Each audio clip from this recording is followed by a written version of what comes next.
Hello viewers and my dear students, আসসালামু আলাইকুম। আমরা প্রিভিয়াস ক্লাসে ক্রয় সংক্রান্ত যত ধরনের সমস্যা ছিল ওই সকল লেনদেনের জাবেদা করেছি। আজকে আমরা পণ্য বিক্রয় সংক্রান্ত লেনদেনগুলোর জাবেদা করব। চলো শুরু করি তাহলে আজকের ক্লাস। আজকে আমরা শিখব বিক্রয় সংক্রান্ত জাবেদা। প্রথমে এক দেওয়া আছে দাগ কাটা চেকে পণ্য বিক্রয়, মানে আমরা দাগ কাটা চেক দিই। এখন প্রশ্ন আসতে পারে দাগ কাটা চেকটা কি? যে চেকের উপরে কর্নারে বাম পাশে দুইটা দাগ দিয়ে দিবে এবং ওই দাগে যে এই চেকের টাকা পাবে তার নামটা মেনশন করে দেওয়া থাকে। এই ধরনের চেকগুলোকে দাগ কাটা চেক বলা হয়। আর এই চেকগুলোর একটু সিকিউরিটি সিস্টেম, নিরাপত্তা ব্যবস্থাটা ভালো, সেই জন্য দাগ কাটা চেকের মাধ্যমেও পণ্য বিক্রয় করা যায়। যাই হোক, দাগ কাটা চেকে পণ্য বিক্রয়, এর কারণে আমাদের কাছে টাকা আসবে, অবশ্যই আমাদের ব্যাংক হিসেবে টাকা বেড়ে যাবে। সেজন্য ব্যাংক হিসাব সম্পদ, আর আমাদের সম্পদ বেড়ে যাচ্ছে, তাই ব্যাংক হিসাব ডেবিট হবে। আর অন্যদিকে এই টাকাটা কেন আসলো?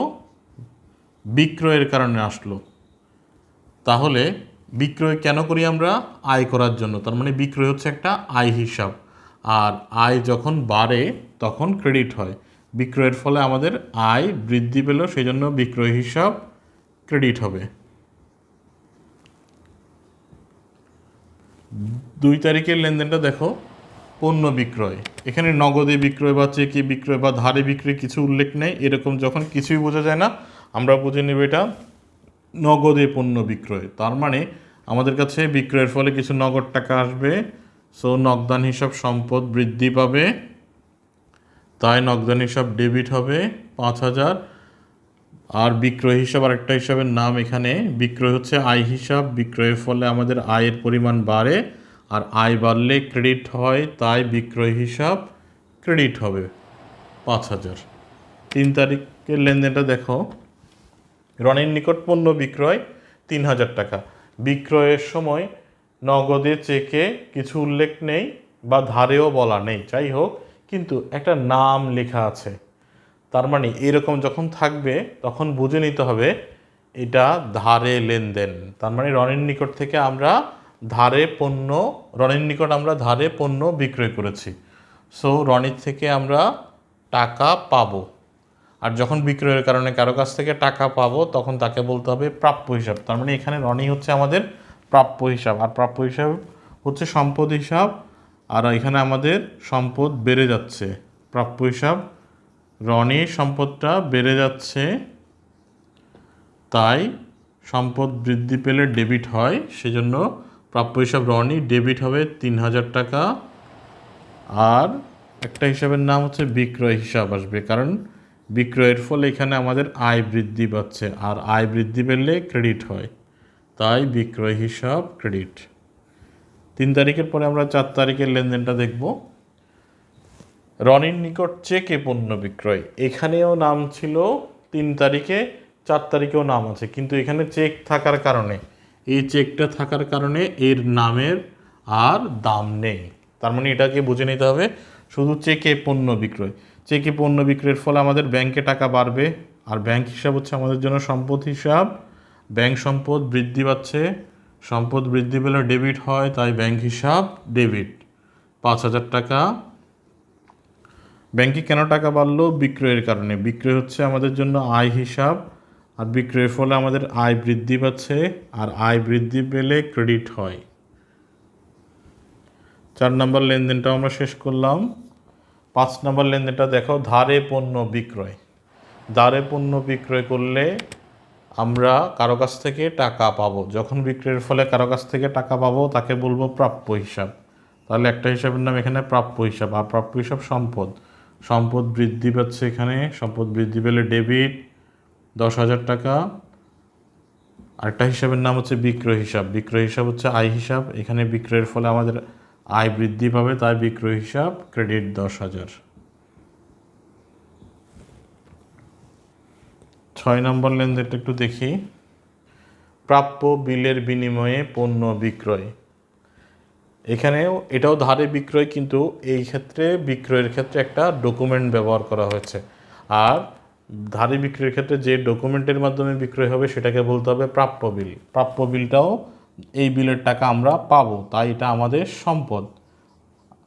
তার মানে আমাদের প্রাপ্য বিল সম্পদটা বেড়ে যাচ্ছে, সম্পদ বৃদ্ধি পেলে ডেবিট হয়, সেজন্য প্রাপ্য বিল ডেবিট। কেন বাড়ছে? বিক্রয়ের কারণে। বিক্রয় আমাদের আয়, বিক্রয় হিসাব, আর এর ফলে আয় বৃদ্ধি পাচ্ছে, আর আয় বৃদ্ধি পেলে ক্রেডিট হয়, সেজন্য বিক্রয় হিসাব ক্রেডিট। এবার আমরা 7 তারিখের লেনদেনটা একটু দেখি। 7 তারিখের লেনদেনটা কি বলেছে? বিক্রয়ের উদ্দেশ্যে কৃত আসবাবপত্র বিক্রয় 20,000 টাকা, যার বহন খরচ 1,000। একটু মনোযোগ দিয়ে শুনতে হবে। বিক্রির উদ্দেশ্যে কৃত আসবাবপত্র, তার মানে বিক্রির উদ্দেশ্যে আমি যে আসবাবপত্রটা কিনেছিলাম তা এখন বিক্রি করতেছি। তার মানে বিক্রির উদ্দেশ্যে যে আসবাবপত্র কেনা হয়েছিল সেটা আমার পণ্য, আর এখন পণ্যটা বিক্রয় করছি। তার মানে এটাকে আসবাবপত্র বলা যাবে না, এটাকে বলতে হবে পণ্য বিক্রয়। কারণ এই আসবাবপত্রটা আমি কিনেছিলাম বিক্রির উদ্দেশ্যে, আর বিক্রির উদ্দেশ্যে যাহা কিনবো তাহা হচ্ছে আমার ক্রয়। তার মানে ক্রয়কৃত পণ্যটা এখন আমি বিক্রয় করতেছি। সো আমাদের কাছে কিছু টাকা আসবে। আচ্ছা, এই বিক্রয় করতে গিয়ে আমি কিছু খরচও পরিশোধ করলাম, গাড়ি ভাড়া দিলাম। ধরো আমরা কোনো কাস্টমারের বাসায় হোম ডেলিভারি দিলাম, এর জন্য গাড়ি ভাড়াটা আমরা বহন করছি, তাহলে এটা আবার আমাদের জন্য খরচ। তাহলে এখানে দুইটা পার্ট। একটা হচ্ছে 7 তারিখের লেনদেনটা দেখতে হবে একটু। বিক্রয় করেছি, কিছু টাকা আসছে, সো নগদান হিসাব ডেবিট। নগদান হিসাব ডেবিট,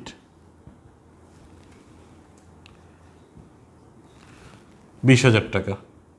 কারণ আমাদের কাছে নগদে টাকা আসছে 20,000 টাকা, সম্পদ বৃদ্ধি পেয়েছে। অন্যদিকে বিক্রয় করেছি, আর বিক্রয় হিসাব আমাদের জন্য আয় হিসাব।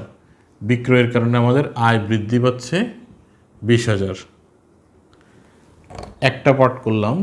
এরপর পার্টটা হচ্ছে যে যা এই পণ্যটার আমরা গাড়ি ভাড়াও আমরা দিয়েছি, কাস্টমারের বাসায় আমরা পৌঁছে দিয়েছি। আর পণ্য বিক্রয়ের সময় যদি গাড়ি ভাড়া হয় সেটাকে আমরা বলবো বিক্রয় পরিবহন বা বহি পরিবহনও বলা যাবে এটাকে।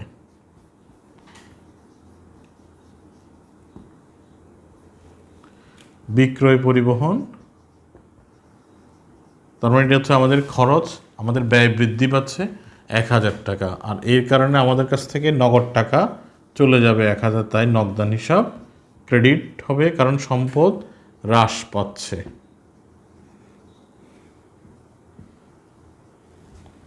আশা করছি 7 নম্বর লেনদেনটা ক্লিয়ার। এবার 8 নম্বর লেনদেনটা আমরা একটু যদি লক্ষ্য করি। আবিরের নিকট 10,000 টাকার পণ্য বিক্রয় করে চেক প্রাপ্তি 6,000 টাকা। আমরা টোটাল পণ্য বিক্রি করেছি 10,000, সেখান থেকে চেকে পাচ্ছি 6,000। তার মানে আমাদের ব্যাংকে টাকা বেড়ে যাচ্ছে 6,000। সো ব্যাংক হিসাব সম্পদ বৃদ্ধি পাচ্ছে, তাই ডেবিট 6,000 টাকা। 10,000 টাকার মাল বিক্রি করে 6,000 টাকা পেলাম, তার মানে এখনও বাকি আছে 4,000। সেই 4,000 টাকা ধারে বিক্রয় করেছি, তার মানে এর ফলে আমি কারো কাছ থেকে টাকা পাবো, আর বিক্রয়ের ফলে যার কাছ থেকে টাকা পাবো তাকে বলবো প্রাপ্য হিসাব। প্রাপ্য হিসাবও আমাদের সম্পদের, এখানে প্রাপ্য হিসাব সম্পদটা বেড়ে যাচ্ছে, তাই সম্পদ বৃদ্ধি পেলে ডেবিট হয়, তাই প্রাপ্য হিসাব ডেবিট হবে। কত টাকা? 6,000 টাকা পেয়ে গেছি 10,000 টাকার মধ্যে, আর 4,000 টাকা তাহলে প্রাপ্য হিসাব। আর টোটাল বিক্রয় করেছি 10,000, বিক্রয়ের কারণে আমাদের আয় বৃদ্ধি পাচ্ছে, তাই বিক্রয় হিসাব ক্রেডিট 10,000।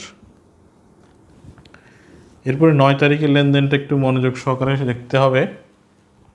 রুহির নিকট 10% কারবারি বাট্টায় 50,000 টাকার পণ্য বিক্রয়। প্রথম কথা হচ্ছে কারবারি বাট্টা, পণ্য বিক্রয়ের সময় যে বাট্টা সেটা হচ্ছে কারবারি বাট্টা। কত পার্সেন্ট? 10%। তার মানে 50,000-এর উপর 10%, 5,000 টাকা হিসাবভুক্ত হবে না। তার মানে 50,000 থেকে 5,000 চলে গেলে আর থাকে 45,000। সেই 45,000 টাকার এখন আমরা হিসাব করতে হবে। সো আমরা পণ্য বিক্রয় করেছি 45,000 টাকার, সেই 45,000 টাকার 20% আমাদের কাছে নগদে আসতেছে। এই 45,000 20% হচ্ছে এখন আমাদের কাছে নগদ আসবে, তার মানে আমাদের নগদ সম্পদ বাড়বে। সো নগদান হিসাব ডেবিট হবে, কারণ সম্পদ বৃদ্ধি পাচ্ছে, আর আমরা জানি সম্পদ বৃদ্ধি পেলে ডেবিট। টাকার পরিমাণ কত? 45,000 ওর 50,000 থেকে কারবারি বাট্টা বাদ দিয়ে 5,000, আর আছে আমাদের পণ্য বিক্রেতার মানে 45,000, ওটার উপরে 20% নগদে আসছে। সো নগদান হিসাব ডেবিট 9,000। আচ্ছা, তারপরে 30% পেলাম চেকে, এই 45,000-এর আবার 30% আমরা চেক পাচ্ছি, তার মানে এটা আমাদের ব্যাংকে টাকা চলে যাবে। সো ব্যাংক হিসাব সম্পদ বেড়ে যাবে, তাই ব্যাংক হিসাব ক্রেডিট হবে।